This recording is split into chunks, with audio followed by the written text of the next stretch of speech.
మీ business ఏదైనా మీ ఊర్లో promotion చేయాలంటే అది సుమన్ టీవీతోనే సాధ్యం. ఇప్పుడే సంప్రదించండి. గత అంటే ఇంచుమించు 20 రోజులు దాటిపోయింది.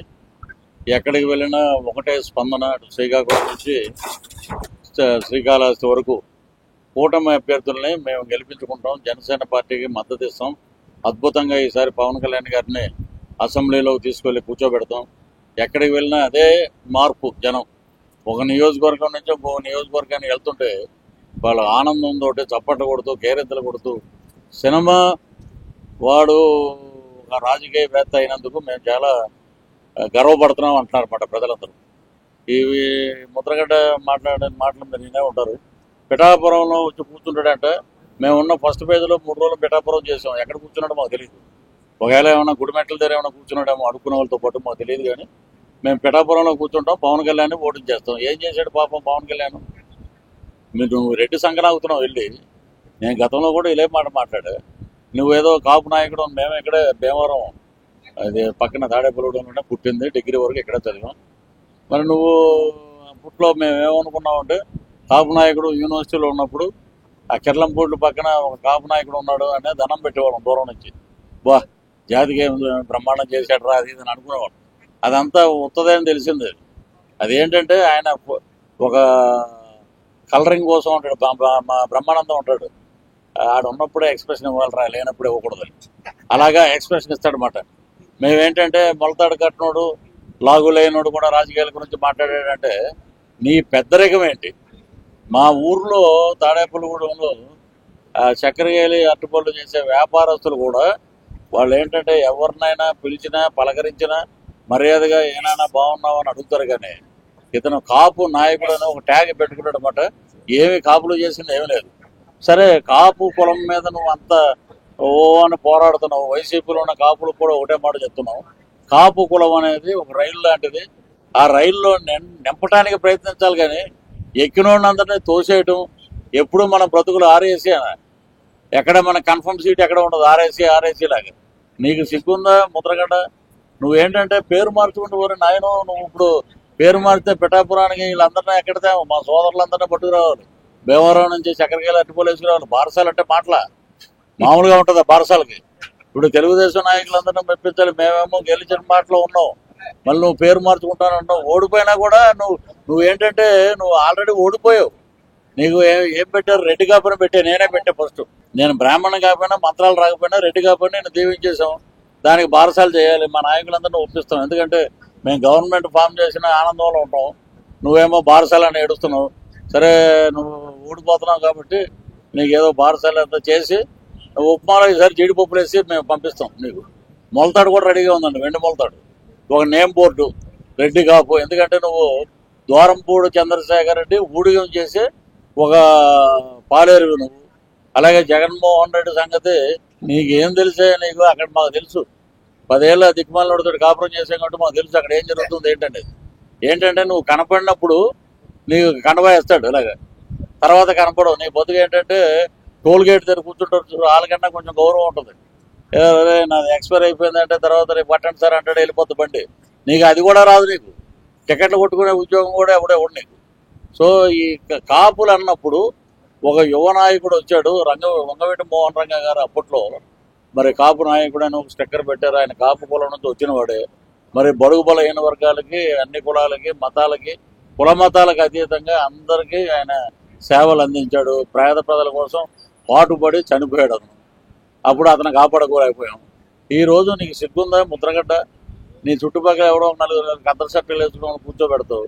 నువ్వు చస్తే ఎవడైనా విగ్రహం పెడతాడు. పోనీ ఒక్క విగ్రహం చూపించి ఒకటి. చచ్చిపోయాక ఎడిదిరి నువ్వు చూడలేవు కాబట్టి మీ వాళ్ళని చెప్తారు నీ ఆత్మకి. నీ బతుకు ఏంటంటే నువ్వు కాపు నాయకుడు అనే ముద్ర తీసి కాపులు అసహించుకుంటున్నారు. ఎందుకంటే మా మనవడు తిడుతున్నాడు, ఎంత ఉన్నాడు, దుబాయ్ నుంచి ఫోన్ చేశాడు. కాపు అంటే కూడా అర్హత లేదంటున్నారు. ఏంటని చిన్నపిల్లలు కూడా ఏమంటున్నారంటే ఉప్మా ముద్రగడ అంటారు. రేపటి నుంచి నువ్వు రెడ్డి ముద్రగడ, రెడ్డి కాపు. నువ్వు పేర్లు మారి ఇవన్నీ పక్కన పెట్టేస్తానంటే ఈ మధ్యలో చిన్న డిస్టర్బెన్స్లు ఉంటాయి వీళ్ళతోటి. మనకి ఇవన్నీ మనకి దిష్టి అనుకోవటమే. వాటి కోసం నోరు మళ్ళీ మనం కడుక్కోవడం, ఇవన్నీ చాలా కథలు ఉంటాయి.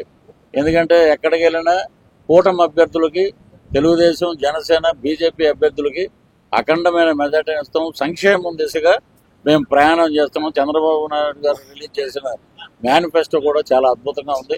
సూపర్ 6 ఇప్పుడు ఈయన మాట్లాడతాడు ఏమన్నా మన బటన్ రెడ్డి ఏంటంటే ఇది సాధ్యమా, మరి నువ్వు నవరత్నాలు పెట్టినప్పుడు మేము మాట్లాడితే సాధ్యం అన్నావు కదా, నీ దగ్గరికి వచ్చేటప్పటికి ఒక మాట, మా దగ్గరికి వచ్చేటప్పుడు ఒక మాట. అద్భుతమైన మేనిఫెస్టో. మేము విశాఖపట్నంలో మత్స్యకారుల రచ్చబండలో మేము ఈ మాట చెప్తే వాళ్ళు ఒకటే అన్నారు, మాకు ఏ ప్రభుత్వం, జగన్మోహన్ రెడ్డి ప్రభుత్వం ఏంటంటే ఇలా కొట్టాడు, నా సోదరులు అన్నాడు, నా చెల్లెలు అన్నాడు, ముద్దులు పెట్టాడు, ఎత్తి మీద చేయి పెట్టాడు. ముద్దులు పెట్టినప్పుడు కూడా భరించారు. ఏం చేస్తారు, ఇక తప్పదన్నట్టు ఏదో మనకేదో చేస్తాడు. రాజశేఖర రెడ్డి గారు తనయుడు అది ఇది అనుకున్నారు. నీ పర్ఫార్మెన్స్ ఏం కాదు, రాజశేఖర రెడ్డి గారి బ్యాకింగ్ మీద నువ్వు వచ్చావు. ఏదో మాకు సైద్ధాంతికంగా రాజకీయంగా కొన్ని కారణాల వల్ల మేము పక్కన ఉండటం వల్ల పప్పం నువ్వు గడుపుకున్నావు. ఈ రోజున ఆ రకంగా లెక్కేస్తే నేను అప్పుడు అక్కడ ఉన్నప్పుడు తిరుపతిలో ఉన్నాం కౌంటింగ్. అప్పుడు తిరుపతిలో ఉంటే నాకు వచ్చిన న్యూస్ ఏంటంటే పెద్దవాళ్ళ దగ్గర నుంచి వచ్చిన న్యూస్, పవన్ కళ్యాణ్ గారు భీమవరంలో 8,000 కోట్లతో గెలిచారని చెప్పారు. ఇది చాలా మందికి తెలిసే ఉంటుంది, భీమవరం ప్రజలకు కూడా. భీమవరం ప్రజలందరూ కూడా మేమందరం ఓటేసాం, పవన్ కళ్యాణ్ గారు ఓడిపోవటం ఏంటని కూడా అడిగారు. నీ కుట్రలు కుతంత్రాలు చరిత్ర చాలా ఉంది. నువ్వేదో పైకి పవన్ కళ్యాణ్ ఇంకోడు ఉన్నాడు, ఒకడు శంకరజాతి, ఆడ కాపని చెప్పుకోవటం కూడా మాకు సిగ్గేస్తుంది. మేము కాపులని చెప్పుకోవటం మేము సిగ్గుపడుతున్నాం. ఆడేంటంటే సంజన సుకన్య ఏమో నీకు ఇచ్చారా ఇరిగేషన్ మినిస్టర్, దాని మీద నువ్వు సమీక్షలు పెట్టు, ప్రాజెక్టులో ఏమున్నాయి, నిర్వాసితులకు ఏమి ఇస్తున్నాం, ముంపుకు గురైతే మనం ఏం పరిహారం ఇస్తాం, దాని గురించి మాట్లాడటం మానేసి అరగంట ఉంటావా గంట ఉంటావా ఆడేడిపోది. ఆ శ్యాంబాబు అని ఒక ఏడుపు ఏడ్చాడు, మేము ఏదో క్యారెక్టర్ చేసామని. దాని గురించి డిస్ట్రిబ్యూటర్గా మాట్లాడతాడు. నీకు ఇచ్చింది ఏంటి, వ్యవసాయ శాఖ మంత్రి. అతనైనా చూసి నేర్చుకోవాలి కదా. మన నందిగామ దేవినేని ఉమా ఏదో మీటింగ్ పెట్టేవాడు ప్రతి వారానికి ఒకసారి. నందమూరి తారక రామారావు గారు ఉన్నప్పటి నుంచి ఈ చంద్రబాబు నాయుడు గారు మొన్నటి వరకు ప్రతి 2 నెలలకు ఒకసారి సమీక్షలు ఉంటాయి. ఈ పేదవాడికి ఇచ్చేస్తున్నాం, బడుగు బలహీన వర్గాలకి సంక్షేమం ఉంది, ఇక్కడ ప్రాజెక్టులు కడుతున్నాం, దీనివల్ల ఇంత లాభం ఉంది, ఇంత నష్టం ఉంది అని అన్నీ చెప్పేవారు. ఇప్పుడు ఏంటంటే ఎక్కడే లేదు. పవన్ కళ్యాణ్ గారు 3 పెళ్ళిళ్ళు, ఈడేమన్నా ఈడి చెల్లెళ్ళు ఇచ్చాడు 3 పెళ్ళిళ్ళు పవన్ కళ్యాణ్ గారు చేయడానికి. పోనీ ఈడి చెల్లెల్ని ఇస్తే మా చెల్లెల్ని వదిలేసామంటే అడగొచ్చు. న్యాయబద్ధంగానే అడిగిపోయారు. కొన్ని వివాహాలు కలిసి ఉంటాయి, కొన్ని ఒక్కొక్కళ్ళకి అదృష్టం దురదృష్టం ఉంటాయి వైవాహిక బంధంలో. దాన్ని గౌరవించారు పవన్ కళ్యాణ్ గారు, సాంప్రదాయబద్ధంగా విడిపోయారు. వాళ్ళు విడిపోయాక కూడా వీళ్ళు 2 పెళ్ళిళ్ళు 3 పెళ్ళిళ్ళు అంటే మా వదిన 4వ వదిన జగన్మోహన్ రెడ్డి, మంచిగా 4వ పెళ్ళం జగన్మోహిని. మన విఠలాచార్య గారు తీశారు, పెద్ద హిట్ అది. ఇతను కూడా 4వ వదిన మాట. ఈ రకంగా ఒక ముఖ్యమంత్రి స్థాయిలో ఉండి నువ్వు అలా బొచ్చు పేగలేవు, ఇంకా దారుణమైన మాటలు మాట్లాడి ఏదేదో మాట్లాడినా కూడా వాటికి అన్నిటికీ మేము ఒకటే చెప్తున్నాం. ఎక్కడికి వెళ్ళినా కూడా ప్రెస్ మీట్లో కానీ, విలేకరులు కానీ, ప్రజలు కానీ వాళ్ళతోటి కలిసినప్పుడు కానీ మేము సంక్షేమ బాటలో పయనిస్తామండి. అమ్మ మీరు సంక్షేమం వస్తుంది కదా, జగన్మోహన్ రెడ్డి రేపు ఓట్లు వేయరా మీరు అని అంటే శ్రీకాకుళంలో చెప్పిన మాట శ్రీకాళహస్తిలో కూడా అదే చెప్తున్నారు. ఏటి బాబు వాడు ఇచ్చే సంక్షేమం, వాడి బొంద, ఆడి తల్లిని చెల్లిని చూడలేని వాడు ఆడ ముఖ్యమంత్రి ఏంటి, చెల్లి చీర కట్టుకుంటూనే ఏడిచి ఆడన్న ఏంటి. ఇప్పుడు సంక్షేమం అమ్మఒడి అనే 15,000 అన్నాడు, 13,000 చేశాడు. మా ఇంట్లో 3 ఆడపిల్లలు ఉన్నారు, ఇంకొక 26,000 మేము ఏమన్నా దోచుకుని రాము ఎక్కడి నుంచి అయినా. కష్టపడి పనిచేసి మళ్ళీ 26,000 సంపాదించి మా 2 పిల్లలకు కూడా మేము డబ్బులు కట్టుకుంటున్నాం. మా డబ్బులు మాకు ఇచ్చి వెనక నుంచి లాక్కుపోతున్నాడు అతను. కరెంటు ఛార్జీలు పెరిగిపోయినాయి, నిత్యావసరాలు పెరిగిపోయినాయి, రోడ్లు అధ్వానం, పేరుకి మంత్రులు, 102 బూతులు.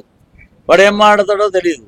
ఇలాంటివి ఉన్నాయి. ఇంకోటి కూడా చంద్రబాబు నాయుడు గారు, పవన్ కళ్యాణ్ గారు ఇలాగా స్టార్ క్యాంపెయిన్గా వెళ్ళిన అందరికీ ఒక మాట చెప్పారు. ఏంటంటే ఈ ప్రభుత్వం వస్తే, కూటమి ప్రభుత్వం వస్తే సంక్షేమం ఆపేస్తారని వాళ్ళు ఏదో ప్రచారం చేస్తున్నారు. సంక్షేమం ఆపం, మా దగ్గర అధికారం లేకపోయినా 10 రూపాయలు ఎక్కువ వేసిస్తున్నాం, కాబట్టి మాకు అధికారం వస్తే ఇంకా 10 రూపాయలు పెంచి పథకాలను ఇంకా అద్భుతంగా తయారు చేస్తామని చెప్పడం జరిగింది 2 నాయకులు. కాబట్టి సంక్షేమం దిశగా పేదవాడికి దగ్గరగా బడుగు బలహీన వర్గాల సంక్షేమం కోసం అద్భుతంగా పనిచేసే ప్రభుత్వం మా కూటమి ప్రభుత్వం. మరి ఈ రోజున మరి ఆంజనేయులు గారిని ఇక్కడ నిలబెట్టిన పవన్ కళ్యాణ్ గారు నిజంగా వారి యొక్క వ్యక్తిత్వం కానీ వారి యొక్క, ఎందుకంటే మేము తాడేపల్లిలో ఉన్నాం కాబట్టి వారి గురించి బాగా తెలుసు మాకు, పక్క ఊరే కాబట్టి. ఇక్కడ ప్రజల్లో ఉదయం మేము చూసిన ఆ 3 గంటల జర్నీలో ఎక్కడికి వెళ్ళినా మంచివాడు అండి ఆయన. మా ప్రజల హృదయం దోచుకున్న వ్యక్తి. అతన్ని ఈసారి మేము గెలిపించుకుంటాం. విజయం నల్లేరు మీద నడక, మెజార్టీ ఎంత అనేది మనం చూసుకుందాం.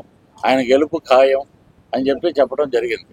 కాబట్టి ఏంటంటే మేము రెవెన్యూ పాలిటిక్స్ చేయం, బూతులు మాట్లాడడం. మా ప్రభుత్వం వస్తే కూటమి ప్రభుత్వం కాబట్టి సంక్షేమమే ప్రధానంగా ఎజెండా ఉంటుంది. ఇక్కడ ఉన్న ఎమ్మెల్యే మన గ్రంథి శ్రీనివాస్ గారు దౌర్భాగ్యం ఏంటంటే ఇక్కడ ఉన్నటువంటి అన్ని రకాల దోపిడీలన్నీ అయిపోయినాయి. మొత్తం దాచుకోవటం అన్నీ అయిపోయినాయి. ఎందుకంటే రెడ్డి కులస్తుడు, ఈయన కూడా రెడ్డి కులస్తుడే. వాళ్ళ దగ్గర ఉన్నాడంటే అందరూ రెడ్లే, ఇక వేరే క్యాస్ట్ని బతకనివ్వరు ఇక్కడ. కాబట్టి అన్ని రకాలుగా నాశనం చేసి, వ్యవస్థలన్నీ నాశనం చేసి, ఇక్కడ ఈయన నాశనం చేశాడు భీమవరం పట్టణాన్ని. అక్కడ స్టేట్ మొత్తం నాశనం చేసింది ఆయన బటన్ రెడ్డి. మళ్ళీ ముఖం పెట్టుకుని ఏ ముఖం పెట్టి అడగటానికి వచ్చారని ప్రజలు అడుగుతున్నారు. 2 బటన్లు నొక్కండి ఇప్పుడు అంటున్నాడు. సిద్ధమని ఒక బస్సు వేసుకొచ్చి డ్రామా కంపెనీ వాళ్ళు తిరుగుతారు చూసారు బస్సుల్లో, నాటకాలుగా ఆ ఊరు ఈ ఊరు అలాగే. మద్దాల రామారావు గారు ఉండేవారు మా తాడేపల్లి. ఒక బస్సు వేసుకుని ఊర్లో నాటకాలు వేసేవాడు. ఆయనకి నీతి ఉంది, ఇతనికి నీతి లేదు. తల్లికి చెల్లికి న్యాయం చేయలేన్నాడు, రాష్ట్రానికి ఏం చేస్తాడండి? మేము మొన్న కడప మీటింగ్లో ఆ అమ్మాయి సునీత జరుగుతుంటే పక్కనే కారు ఆపి ఆ జనాల్లో మేము వెళ్తే కుదరలే. హైవే మీద చూస్తే మా నాన్నని తీవ్రంగా గొడ్డలతో నరికిన ఈ దుర్మార్గపు ముఖ్యమంత్రి మా అన్నయ్యనందుకు నేను సిగ్గుపడుతున్నాను. ఇతనికి మీరు ఓటేశారంటే ఆడపడుచుల కన్నీళ్ళు పెట్టుకుని చెప్తున్నాను నేను. ఇతను తన అన్నయ్యన కూడా అవినాష్ రెడ్డిని మోసుకొచ్చాడు, నా తండ్రికి న్యాయం చేయలేదు. కాబట్టి ఫ్యాను మీరు ఓటేయద్దండి, ఓ చెల్లిగా చెప్తున్నాను. వైఎస్ఆర్సీపీకి మీరు ఓటేద్దని చెప్పడం జరిగింది.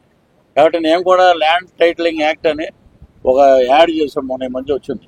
దాంట్లో ఏంటంటే మొత్తం ల్యాండ్ మనం రిజిస్ట్రేషన్ చేసుకుంటే ఒక ఎకరం అయినా మన రైతు చాలా కష్టపడి ఒక ఎకరం సంపాదించుకుని ఆ ఎకరంలో వాడు ఏదో జీవనం సాగిద్దాం అనుకుంటే అది 2 ఏళ్లలోనే రిజిస్టర్ చేసుకోవాలంటే రెన్యూవల్. దాన్ని 2 ఏళ్లలో రెన్యూవల్ కాకపోతే మనం ఏదో పనులు పడి మర్చిపోతే అది వేరే వాళ్ళ పేరు మీద రిజిస్టర్ అయిపోతాడు. ఆ దాంట్లో నేను మామూలుగా కొన్ని డైలాగులు నేనే పెట్టా. ఏం నారాయణ చెమటలు పట్టినాయంటే ఫ్యాన్ వేయమంటావా అని అడిగాను. బాబు 5 ఏళ్ళ నుంచి వేసాను చాలండి, నీకు వద్దండి ఫ్యాన్ అన్నాడు. అలాగే ఉన్నారు ప్రజలు రాష్ట్రంలో. బ్రహ్మాండంగా భీమవరంలో మా ఊళ్ళమ్మ తల్లి ఆశీస్సులతో పాటు ప్రజల ఆశీస్సులు అద్భుతంగా ఉన్నాయి. అలాగే శ్రీనివాసరాజు గారు, వర్మ గారికి, వారికి కూడా నియోజకవర్గం మొత్తం ఉంది. కాబట్టి ఇద్దరు అద్భుతమైన మెజార్టీతో గెలుస్తారు. మనందరికీ మంచి రోజులు వచ్చాయి.